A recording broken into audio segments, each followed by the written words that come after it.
Welcome everybody. Today we've got Andrew Miller of Business Enjoyment joining me, and I'm in a networking group with Andrew. Met him in the last sort of 6 months, very inspired by various things that he does. A great TED talk he can talk to us about later on. And welcome, Andrew. Thanks for having me on, Alessandro. It's good to be here. Looking forward to the conversation. Yes. So we always have relaxed conversations here on modern and ancient wisdom, on how we can help people in their daily lives. And I know you do a lot of work on helping people to find their purpose. Maybe we can start with your story and maybe a defining moment in your career that brought you to where you are today.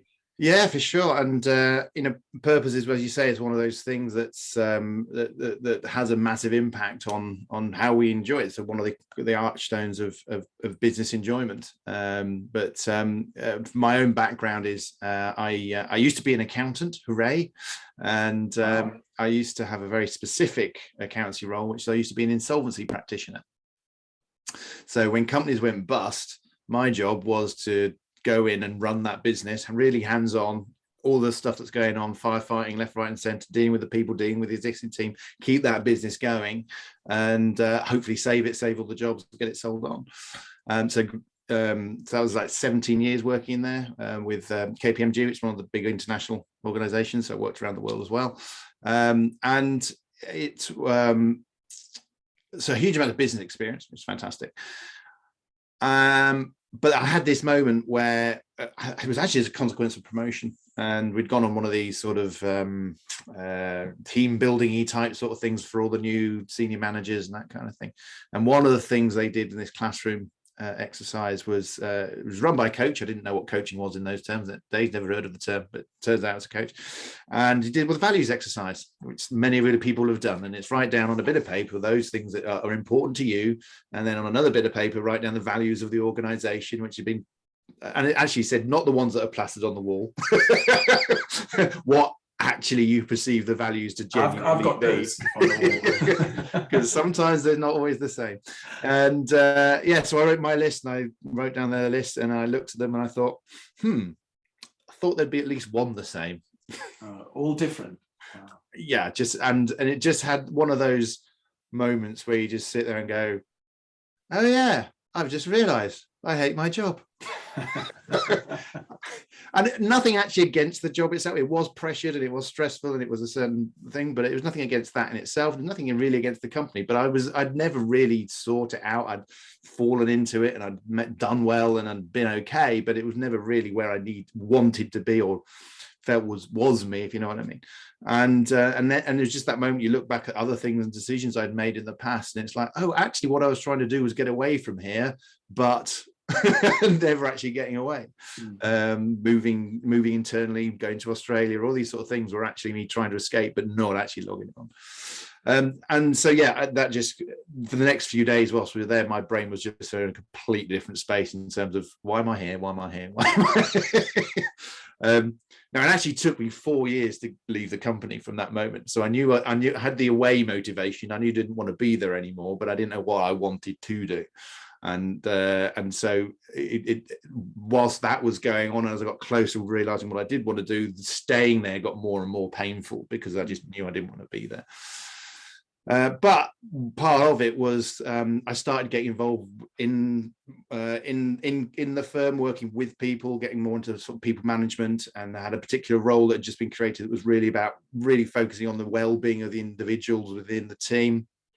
And I realized that's just sitting down with someone and actually sorting out a problem with that person there and then, and seeing the shift and change was meant much more than, yeah, okay, some great stuff that we did with the businesses to rescue jobs, but you kind of handed it back to the new company, money back to the bank, and it was gone. You didn't really see the shift and change and that sort of stuff. But working with people. So there's a concept of coaching arose, and I explored that. And when I finally reached the decision to leave, I set up with a very specific niche Oh, you've got a niche. You've got a niche. Oh, yeah. You've got a niche. Or do you? So I started with a very specific niche. This is like 2011, beginning of 2010, 2011, so about 10, 11 years ago. And it was helping people going through an insolvency or financial difficulty, but helping them with the emotional side of it. So I'd done all the business side of it, you know, and there's always the advisors and the accountants and the banks in there to sort of give the suggestions on the business side. But what's going through that person's head when they're watching everything they build collapse in front of their eyes, and the stress and the pain and the confidence and the shame and all these sort of things going on, make it very difficult for them to make sensible choices, to interact with their advisors and so on and so forth. So I created this new niche of turnaround coach, effectively, which was to help them with this through this shift. And to be honest, I was ahead of my time. Yeah, sounds like it. It sounds like a great concept. I mean, coaching concept. was not really that well known in the UK. Yeah. It was about, and there were plenty of coaches, but it wasn't really established in the normal corporate world, let alone in this specific little area of insolvency. I knew that the funds were there to cover it, but it was actually getting through and unlocking lots of challenges. One of the consequences to get around it was I wrote a book. Always a good thing to do, interviewing people that had been through an insolvency, what they had gone through, what they had learned, and then putting it into, with adding my own knowledge in to put it in. So it became like a self-help book for people going through insolvency. Oh, great. And what was the book called, just so people know? Hope Won't Pay the Wages. Great. Okay. Published in 2012 and won an award in 2020. Wow, good. So again, ahead of the time. Better late than never. Better late than never. Again, it sort of got me looking at. I ended up talking to government, actually, as a consequence of that book, talking to government about setting up a network of support for business owners, and which never got anywhere because government shift and change and priorities change. And that's what was happening. I was making some great strides, but not really making any progress what I want. So before what happened to me was the stuff that I was trying to help others avoid. I had to shift a little bit and started working with, I was already working with all sort of business owners, not just ones that were in trouble, and then collaborate with someone else. We started focusing with business owners.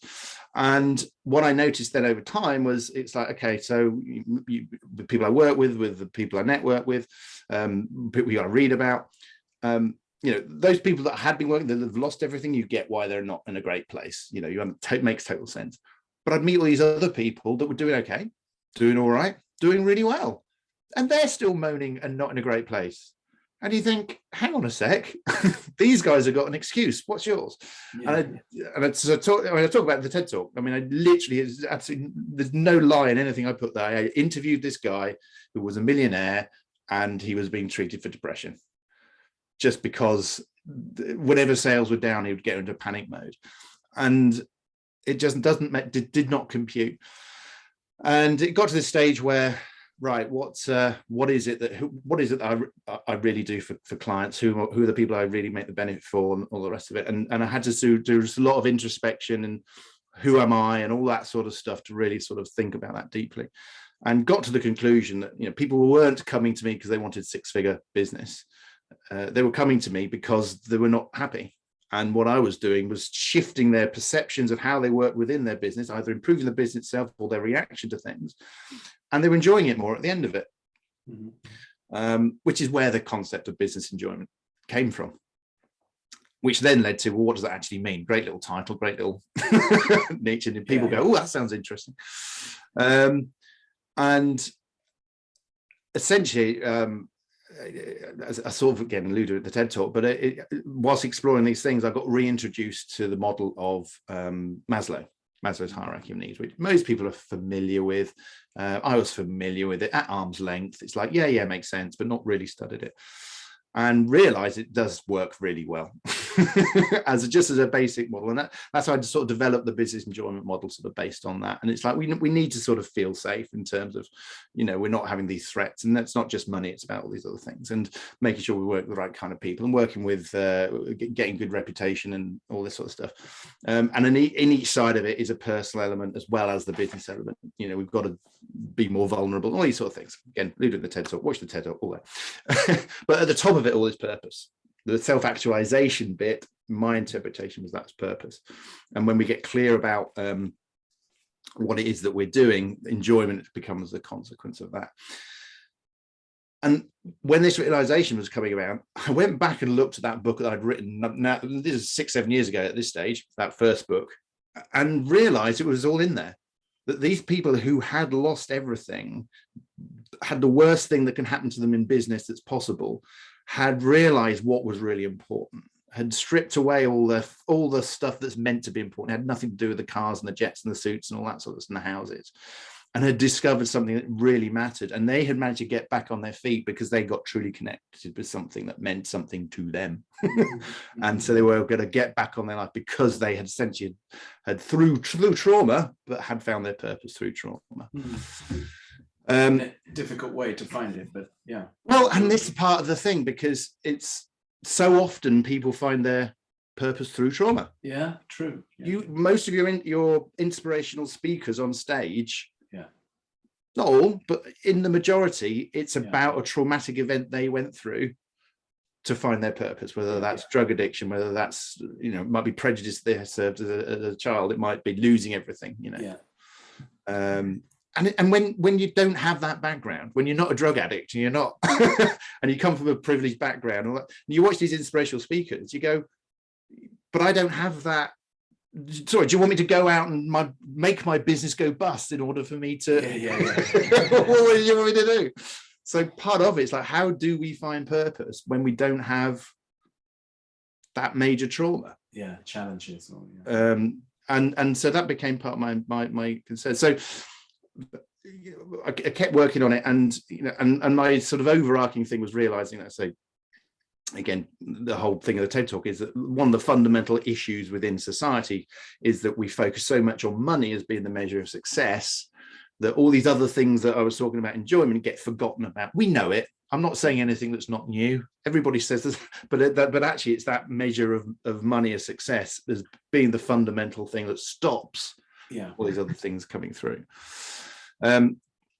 And how people relate to money, with the value they put on it, and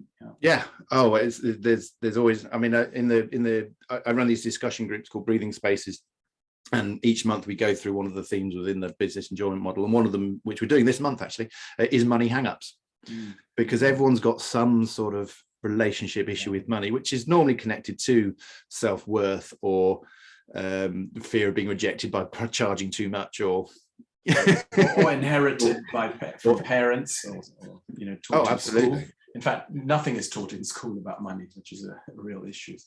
Well, I had this thing where I bought a new car, and within 2 weeks I dented the side of it, and I just like, oh well, never mind, not that fussed by it. Next time I got a new car, a few years later, within 2 weeks I dented the side of it. And it's like, hang on a sec, that it's same size, same. Now I'm not a bad driver. Before you said, I've had sort of mini jobs where summer jobs where I've driven cars for a living and this kind of stuff. I'm okay as a driver. Never have an incident or accident, but only time I've ever dented the car was in 2 weeks of buying it. And I was working with someone who dealt with sort of beliefs and energy and going down deep into what the real sort of things were. And there were two things going on. One was when I was getting to the phase where I wasn't enjoying myself at work, and I was seeing all the partners going around in their Ferraris, and there's a lot of money going around to the top people, and I didn't like them. I resented them. They were people I didn't want to be, and I associated the trappings of success with that. So I don't want to look successful, or else I'll look like one of those twats. Pardon my language. The other thing was I found out was my mum's beliefs. My mum does not have a high sort of tolerance of money. There were a few things where I'd got a decent bonus. Oh, that's obscene. So there's this belief beneath that, which was if I'm successful, my mum won't love me anymore. Oh, I had that. I know exactly what you're talking about. Yeah, and so self-sabotage is coming in. It's like, I don't want to look successful, so what I'll do is I'll subconsciously scratch down the side of the car. Have a little dent. Yeah. Oh, it was good crumbling. Not just a little dent, believe me. So I got to the point where I kind of knew what my mission was, but I didn't feel connected. I didn't have that emotional. So it's like, logically in the head, it made sense, but it wasn't making sense in the heart. I wasn't fully there.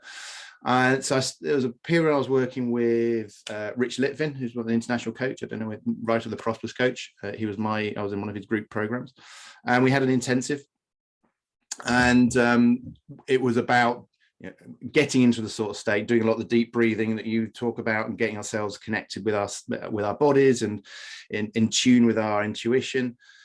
And we started working with the people around us to sort of feel what's really blocking us. And I've gone in with this intention because I'd been quite emotionally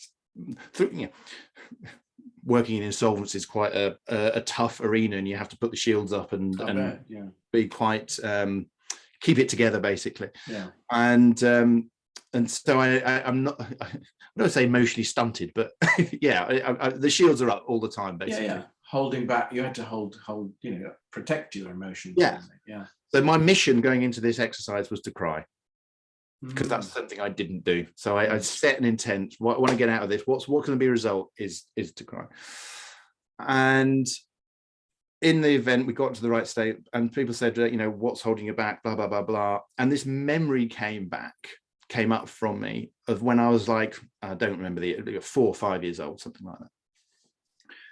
And it was Christmas Day. My brother played a trick on me. He offered me a stick of chewing gum, and it's one of those trick chewing gums that's actually got the little steel trap. So as you pull the chewing gum out, the metal thing comes flipping out onto your thumb. Quack! Everybody has a good laugh. I'm a 4-year-old kid. I was shocked. It hurt. I burst into tears. And my brother's laughing, and my dad's laughing at me, and I turn to my mum for comfort, and she's laughing. And this sudden memory of this came from nowhere, of this point where basically I felt betrayed. I couldn't trust the people around me. I couldn't show my emotions because I'm just going to get laughed at. And suddenly realized that many of the habits that I've had have grown from this point. To put the shields up, to not show people how I feel. I mean, it'd be really useful, absolutely fantastically useful. It's protecting you as well, isn't it? Protecting you, absolutely. And this is what goes on. Yeah. So that's what we work with, and it actually ended up with me imagining my younger self. So me and a child were imagining my younger self, and I gave him a big hug, obviously, picked him up. This is in a room full of people, by the way, and everyone else is doing their own thing. I'm sure you're doing these sort of things. Picking this younger self up, lifting on my shoulders, and rolling around, going, "Look at this guy! Look at this guy! Isn't he amazing?" That sort of stuff, and just really building up my younger self, and as we came to the end of the thing, I just, first of all, there was this just enormous crack, if you like, as the walls started coming down.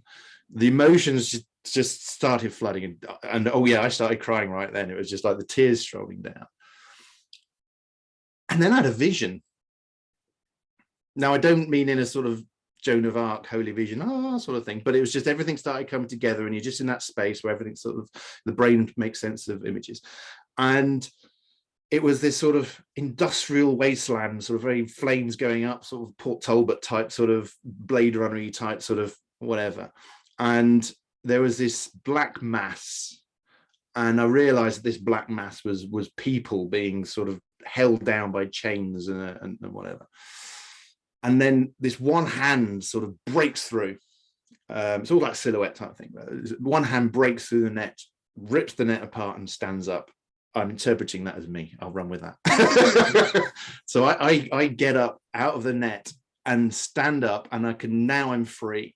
And I can look around, I can see a path to freedom and enjoyment and all that kind of stuff. Before heading off, before going away now, if I stop, turn around, put my hand down and help the next person out. Wow. And then that person helps the next person out. And then we're pulling everybody out from this sort of thing. And that just brought it all through again. So by having done the work in terms of what I want to do in the head, now I was connecting my heart to it. Now I could feel that my mission, my purpose was to help these people who are trapped by the chains of society, of our parental beliefs, of the stuff that's been built up that hold us in this place. And actually, it's not as hard. It might be painful, but it's easier to break than we think it might be. And and lead them to a path to freedom. And that just totally shifted my relationship with my business, with me, where I'm going, and yeah, rest is history. or continues to be. We're on that path anyway. Yeah, great. So actually, is the crux of it helping with, finding what their purpose is, guiding them to that, or is it kind of how they deal with frustrations in their own life? And yeah, so it's got a bit of both. Yeah, all of it. I mean, the business enjoyment model is we've got the bits that hold us down. We've got the bits that drag us back, the chains, the whatever. There's loads of stuff we can do to improve our relationship with that. But then the purpose is the bit that lifts us out and gives us the forward momentum to take us where we want to be. And we kind of need both to get. You could, if you unlock, if you get rid of the chains, if you get yourself in a nice place, have a nice house, nice car, working with some lovely people, doing some great stuff. Do you know what? That's not a bad life. That's not a bad life. But there's more. And again, these people are really successful, have got all that, but still not satisfied. And the people who are battling away and not sure why they're battling away, it's actually the same issue. If you can get rid of some of these things, but get them clear about what difference they can make in the world that means something to them, and go through a similar exercise of getting that connection, then life becomes more enjoyable, bottom line, and the chains become easier to break, and you get over them more easily, and you're more driven, you're more energetic, all the stuff. And I imagine since the pandemic, a lot of people, were questioning what their purpose is or was, or what they really want to be doing. I imagine, have you been a lot busier since, that people are kind of looking at really where they are and where they want to be? Yeah, I mean, it's fault of my own in many ways, but it's, as I say, I've shifted beforehand, niched, really tight niche, where I was like the only person in the country that did that thing, and that kind of didn't work. So this is almost a reverse niche. It's the boys' business enjoyment thing has always been a mission, and if you're interested in the mission, follow me. And certainly, yes, there's been more interest in certain things I'm talking about. The actual real focus on the purpose, which has all been part of it, but that has been a more recent thing, where actually only in the last sort of 6 months or so, I'm going to start talking about that as more of a thing in itself, starting creating a program that's how do you uncover your purpose the same way I do. And so actually really bringing that to the fore is a bit more recent, but it's always been there, and it's just my own awareness of my own thing. It's like, well, actually that should be brought up and to become lifted as a more of a focal point for some people. Like that's so current, our purpose, but also how we can, make a contribution to, look at the environment, make a difference to others. And I think we become much more aware of that since the pandemic, how we're all, interconnected, and how we're connected to nature. What are we doing to it? What can each of us do? And I think that you're in the perfect place at the perfect time, really, to help with that. No, it's becoming more and more relevant, and it has been there for a while. I think that, as you say, the pandemic's made it much clearer for people of sort of our generation and young before. But I think that the generation that's coming through, an older generation always maligns the younger generation. That's happened ever since. And the waste rules, and they don't know what they're doing. But that's not the case. The most people coming through are clever, intelligent, and looking to how they can make a difference in the world. And the difference in the world is actually the key driver of your average young person coming through today. That's what they're interested in. And the more we can encourage that, and the more that comes through, that's gonna the children are our future. There we go. There's a line. But no, I know, but it really is true. I agree with you. I think young, my daughter's 24. I see how involved they are in everything that's going on in the world. Whereas when I was that age, I was so unaware of so much. And now they do want to make a difference. They do want to, avoid driving if it's not necessary, avoid the travel. It's, all these things that we took for granted. They're much more aware of that. And I think. So you're working with young people as well? Are you beginning to? Always have done to a certain extent. It's not my main focus. My general audience is people who are established and have got the years under their belt and want to make and have got caught up by it and make a change. But it's recognizing that ultimately what I want to create is something for everybody. That's the long-term aim. Great. So before we wrap up, I'm going to put a link into your TED Talk, More Than Just Money, which is brilliant, and to your website and how people can connect with you. So any final tips on, connecting with our purpose? I mean, obviously you went through that whole exercise. Is there, I do this myself, where I kind of try and tune into what are my values currently, and they're very different to what they were last year. So I'm always, refining. And it's so important to kind of try and enjoy life with a purpose. So any final tips on how people can, should they get a coach? Should they tune into, meditate on it, write it down? Well, read your book. I mean, first off, later this year, I will be doing a Find Your Purpose challenge, which should be free. So follow me on LinkedIn and keep an eye out for that.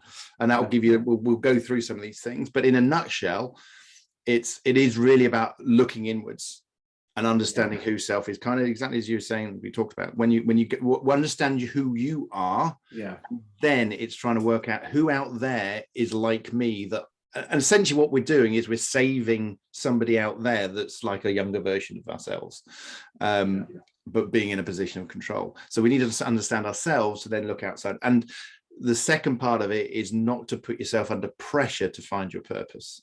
Again, as you said there, you're always iterating and shifting and reflecting and checking. So there's it can be a lot of social pressure. Oh, you must find your purpose, you must find your meaning, and all this kind of thing. And that can create the wrong attitude, that can reverse it. So it's allow it to settle, give yourself the time to do it, and just be curious. Don't force it. Notice what's going on in you, understand yourself better, and how you resonate with the world outside. Wonderful. Thank you so much for joining me. And it just reminds me of a great quote on success you probably heard. I think it's Napoleon Hill who said, "Success is the worthy realization of the continuous realization of a worthy ideal." So it's like we never get there. Yes. But it's something worthy that we're aiming towards. And I think our purpose is something very similar, that it lights us up every day. And if it doesn't, then we need to look at, why are we doing this, which I think you've explained that beautifully with your story. Perfect. Great. Thank you so much, Andrew. And we'll put all the links in the notes, and please, everybody, comment, give us a 5-star rating, share this to help inspire others. And we look forward to welcoming Andrew again when you have your book, or even or when you bring your challenge up, Finding Your Purpose challenge. We'd love to talk to you more about that. Brilliant. Thank you very much, Andrew. Take care. Thank you. Yes. Bye. Bye.